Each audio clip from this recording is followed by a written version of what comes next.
Afternoon आशाताई. तर तुम्हा सर्वांचं स्वागत आहे परत एकदा तुमच्या स्वतःच्या हक्काच्या आशा आपल्या ज्ञानप्रबोधिनी यूट्यूब चॅनलमध्ये. तर मैत्रिणींनो, आज मी तुमच्यासाठी हा जो काही डिसेंबर 2025 आहे तर त्या महिन्यातील VHNSCची सभा कशाप्रकारे घ्यायची किंवा प्रोसिडिंग वगैरे कशाप्रकारे लिहायचं याबद्दलचा व्हिडिओ घेऊन आलेले आहे.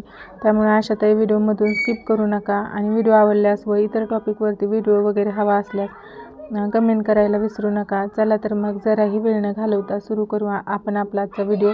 तर बघा, हा जो काही डिसेंबर महिना आहे तर त्या VHNSCच्या बैठकीमध्ये आरोग्याच्या दृष्टीने आम्ही कुठला टॉपिक त्या बैठकीमध्ये मांडला त्याचं प्रोसिडिंग मी यामध्ये लिहिलेलं आहे. कदाचित यापेक्षा वेगळ्या प्रकारचं प्रोसिडिंग किंवा कुठल्या प्रकारची मागणी वगैरे केलेली असेल हे देखील या बैठकीसाठी आपण प्रोसिडिंग तसं लिहू शकतो. परंतु आपल्या आरोग्य क्षेत्राशी निगडीत असणारे जो विषय किंवा ज्या विषयाची माहिती आम्ही देतो तर त्यावरती VHNSCची सभेचं प्रोसिडिंग मी लिहित असते.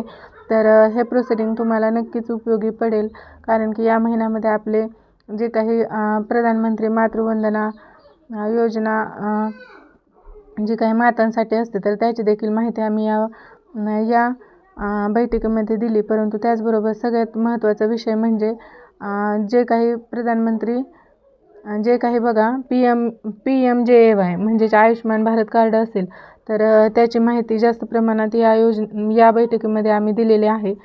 सर्व आरोग्यविषयक समस्या आणि त्यावरील उपाययोजनाचा विषय देखील आम्ही मांडला होता.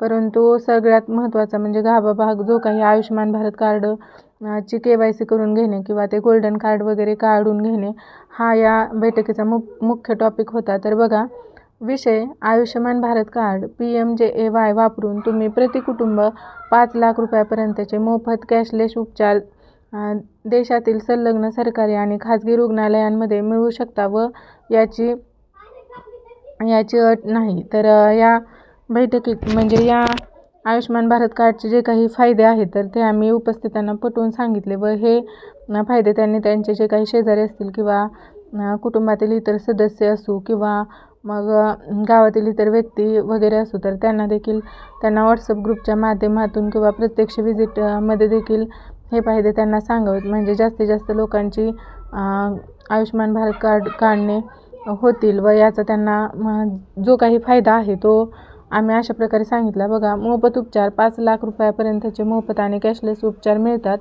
कॅशलेस सुविधा, संलग्न रुग्णालय, पैसे भरण्याची गरज नाही, सर्व मोफत आहे. रुग्णालयांची मोठी यादी म्हणजे हे जे काही आयुष्यमान भारत कार्ड आहे तर यासाठी रुग्णालयांची यादी मोठी आहे, म्हणजे सरकारी आणि खाजगी रुग्णालयांमध्ये देखील या कार्डचा उपयोग करून उपचार घेता येतात. तर कुटुंबासाठी म्हणजे यामध्ये कुटुंबातील सदस्यांची संख्या किंवा वय ही अट नाही, म्हणजे कुठल्याही कुटुंबातील कितीही कुटुंबातील व्यक्तींची संख्या असो किंवा वय काहीही असो तर त्या व्यक्तीला या आयुष्यमान भारत कार्डचा उपयोग होतो. तर त्यानंतर बघा, आधीच्या आजारांचाही समावेश म्हणजे पूर्वीपासून असलेले आजारही यामध्ये कव्हर केले जातात.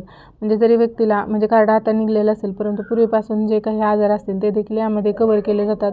आणि देशभर लाभ म्हणजे हे कार्ड महाराष्ट्र आणि इतर राज्यांमध्येही कार्ड वापरता येते. म्हणजे समजा आपण महाराष्ट्राचे रहिवासी असू आणि आपण कार्ड इथं काढलेलं असू, आपला ॲड्रेस इथला असला तरी देखील आपल्याला महाराष्ट्राच्या बाहेर जाऊन म्हणजे ऑल इंडियामध्ये हे कार्ड चालतं. तर त्यानंतर बघा, म्हणजे सगळ्यात महत्त्वाचा फायदा म्हणजे देशभर लाभ.